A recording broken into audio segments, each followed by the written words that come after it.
Howdy peeps, are we doing well? Right, time check. Right, 40 minutes. Excellent. 4-0. Loads of time to chat to you guys.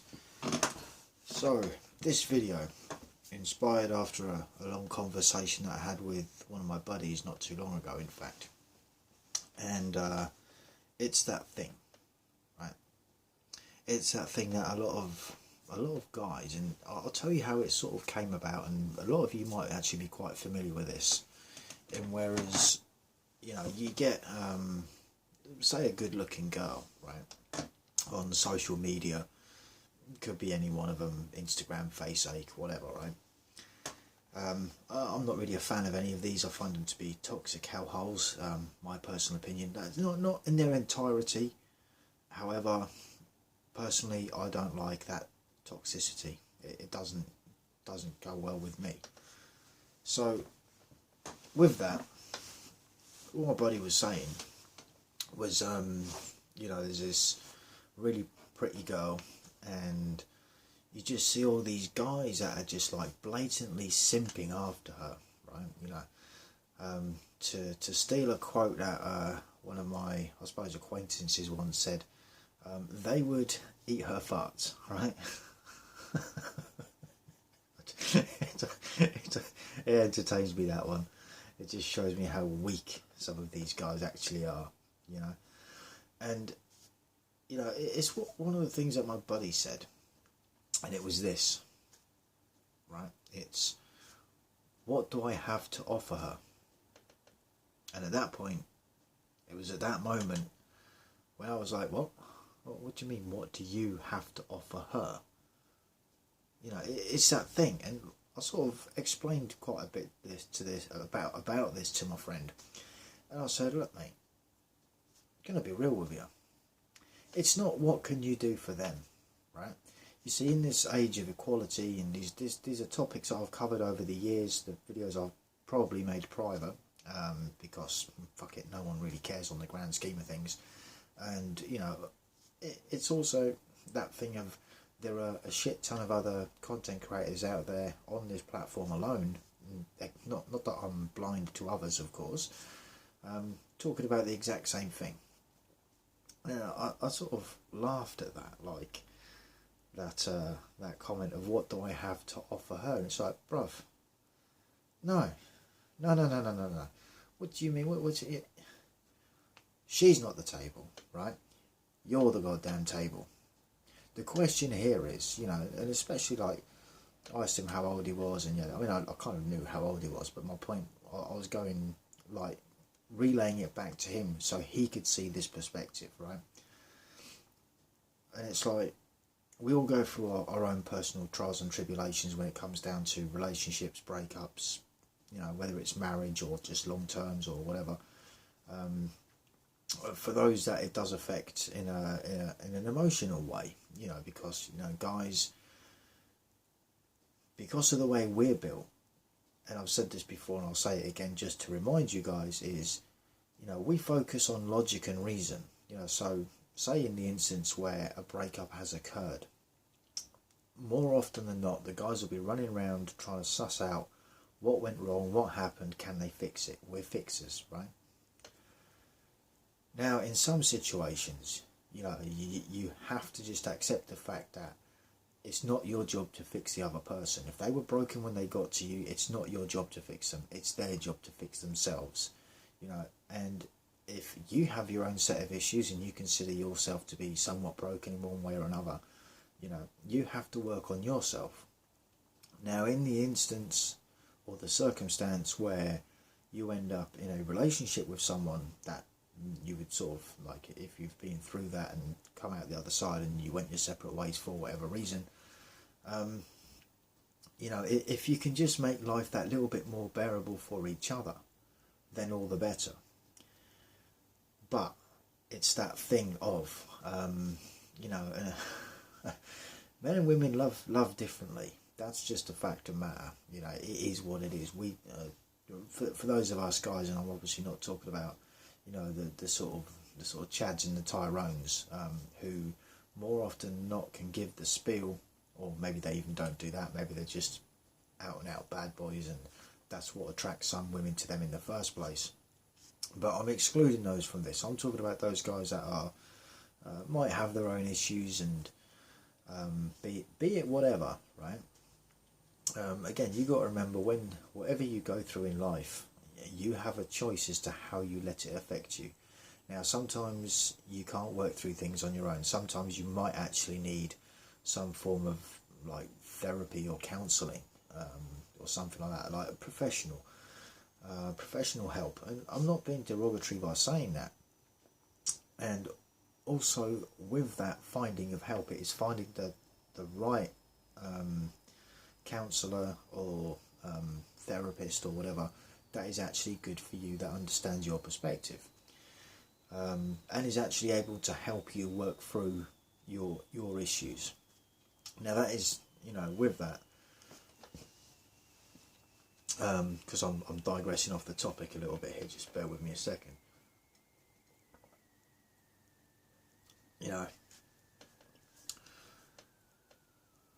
When a woman says to you that they're in love with you 2 weeks ago, a year ago or whatever, it only counts in that moment, right? It is what it is. It's in that moment they felt in love with you, and they appreciate the things that you were doing then. Now, if something happens, and you could say, well, this is a relatively shallow viewpoint of women, and look, I'm not casting that broad brush on it. I'm just saying it for generally how women tend to be, But still, in this day and age of feminism, where a lot of the time, guys have been emasculated, boys and men have been emasculated. That's why there's so many, in my opinion, I'm sorry to say it, weak men out there. And I don't mean weak as in they don't have muscles and they can't lift things. I'm talking about emotionally weak. This is something that in my opinion, you do need to work on. It's not impossible. It will be challenging, and you are always going to have drawbacks where you might fall into the, I suppose, pitfalls of the mental processes that put you in a bad place in the first place. Whereas as I was explaining, to my buddy about how to work on yourself to become a better version of yourself, right? That's the whole idea of life, is becoming a better version. And that, even saying that can have its drawbacks. It's like, well, you might be a habitual liar, for argument's sake, and with me saying, oh well, you got to become a better version, some people might translate that as being, oh yeah, you need to learn how to lie better. It's like, no, first of all, stop fucking lying. In fact, if that's what you do, right? I'm not saying anyone does do that. Sure, people do it, but I'm talking about you guys, my subscribers. But it's just as an example, quit bullshitting yourself. That's the first thing. Now, sure, we all do react to life's challenges differently, and as I've said time and time again, you pick up sort of, not necessarily habits, but definitely you can get kind of stuck in place, in a mental, psychological place, when it comes down to dealing with, well, it can lead to depression, of course. I'm not saying that it doesn't. And even for as stoic, I suppose, I'm trying to big myself up a bit here, but no, I do consider myself to be relatively stoic, not perfect by a long shot, but again, this is a very subjective thing. It's easy for me to talk about someone else's ways of dealing with a breakup or whatever, and all of that, because I'm not in that situation. Now, in some instances, a lot of us will have been in a very, very similar situation, so we can empathise and sympathise with one another, and we can also give advice to one another. But building your character up to become more stoic and, I suppose, more of a hardened and sort of tempered individual, in a respectful manner, of course. I don't mean going around being an arsehole to people just because, reasons. Yeah, in the same as to put the shoe on the other foot, whereas we see a lot of the, and I don't mean this in a psychological manner, but the sort of narcissistic women with Queen syndrome that Squarepeg was talking about not too recently in the comments in my previous video. You know, whereas women have been built up by society to be convinced that they are queens and that they deserve this, that and the other, and you know, there's a lot of the time the mentality of, oh well, if a man wants to date me, he has to pay for the date. You know, well, at that point it's a transaction, right? Let's be real about this, yeah.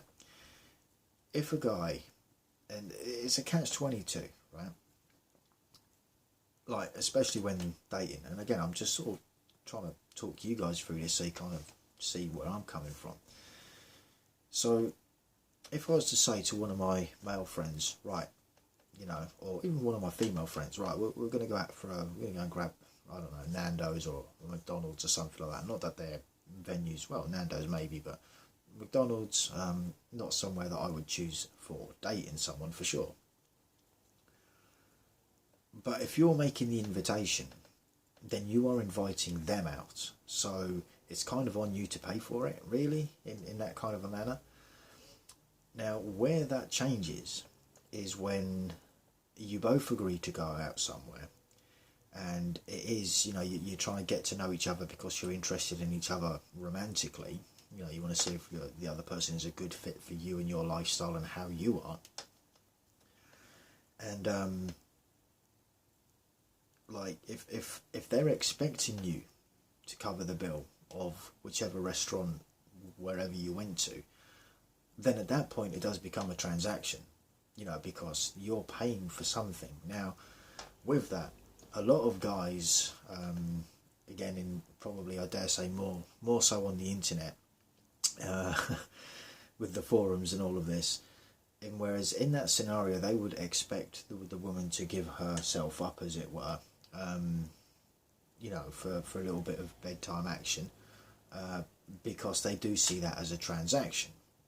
Now, I do see exactly where they're coming from with that perspective, and they're kind of right at the same time, but at the same time they're kind of wrong as well, because what does that mean, right? What does that instance, that situation really show about the other person?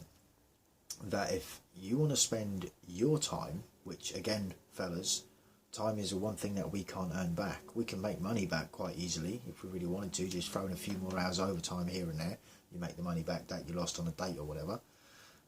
But the time that you use, whether it's dating the wrong person or in a relationship with the wrong person, you don't get that shit back. Now, as you get older, obviously, and it is that thing, and it's just nature being nature. For the most part, Mother Nature isn't very kind to women, right? They do that thing what we call hit the wall, and whereas their looks start to fade after they start entering to their mid to late 30s, early 40s, that sort of a thing. You know, their looks more often than not fade. It's not true for every single individual, but it is a thing. But with guys, and again, this is also, it depends how well you look after yourself, because obviously we hear a lot about, oh yeah, well, the man's got to look after himself and he's got to do this, that and the other, right? We hear lots about that. And, you know, it's the sort of core basic of dating and survival. You know, they want a guy that can provide for them and can protect them. Now, they're not going to see it a lot of the time from, like, our perspective. It's like, you don't have to be 6 foot to be, say, a good fighter in martial arts, boxing, whatever, right? You don't necessarily have to be 6 foot to be good at that art. Martial arts, obviously. Sure, the bigger guys might have an advantage. They might be able to hit harder, but the smaller guys might be able to move faster. And then, sure, from that point on, it's like, well, you know, and again, we're not exactly living in a time yet like it was before, and whereas, you know, you'd be out fighting a saber-toothed tiger and trying to, you know, hunt and so on in order to bring food back home. We're not in them days, right? But that is a sort of core baseline of any, not any given, but a lot of women's viewpoint. It's what they want. This is why they want the 6-foot guys that earn 6 figures and, you know, 6-pack and all of that. It's because they're looking after themselves financially, they're looking after themselves, you know, health wise, and they've got the height. Obviously, they tower over people. You know, if you think the average guy in most UK, and I dare say probably the US as well, is around about 5'8", 5'9", right? That's the average guy. But realistically speaking, a lot of these women don't want the average guy. Well, they do, but because of the mindset of expectations, a lot of the time they're quite, I suppose, quite judgmental. You know, and it is what it is, right? But this is just it. In that sense, for a guy to be saying, you know, like, what can I offer this woman? It's like, no. What can she bring to you, right? You're the prize, gentlemen. Let's not forget this. You're the prize. It's important that you work on yourself. You know, you work on your career. You keep your goals. You know, your hobbies. All of these things have to remain. You know, even when you're in a relationship, because as soon as you start, you know, this is what can tend to happen. As soon as you start lessening your hobbies because they want to spend more time. I'm not saying don't spend time with them, because obviously that could be a downfall to a relationship as well.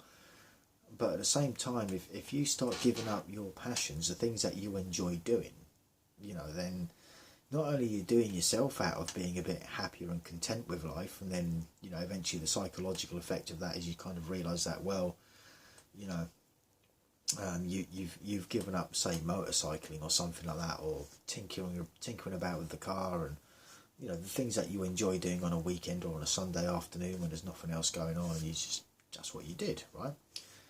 Once you start giving all that up, you know, and then they end up unhappy, they end up, you know, being naggy, which is a thing in some cases, or maybe they don't become naggy, maybe they were naggy to begin with, you just hadn't noticed it because, you know, you're doing that thing of you're projecting your fantasy of who you want them to be, because, you know, a lot of guys would rather see that than see the person for who they actually are. And it's a very dangerous thing that, you know, you can walk yourself into a very bad situation without even being aware of it. Well, you are kind of aware of it, but as I've said before, you brush aside the red flags because you find the person attractive, and, you know, maybe they're giving themselves up a little bit to you, and so you're getting something out of it, and all of that. But, you know, it's about you being the prize, gentlemen. That's the truth of the matter. Because as soon as you stop becoming the prize, you become worthless to the other person. Yeah, worth less. More so if you stop dealing with your hobbies and, you know, your career and focusing on yourself. Like I say, it's not about being totally selfish and just becoming self-absorbed and it's all about you and your world. You have to be able to share that world with the other person. And again, it has to be reciprocal. If they're not doing the same with you, yet their demands are increasing, that's not a good way to go, and it's not going to end well. But in all, gentlemen, no matter what you've been through, work on yourself, become a better version, and remember that you are actually the prize. Society doesn't want you to know this.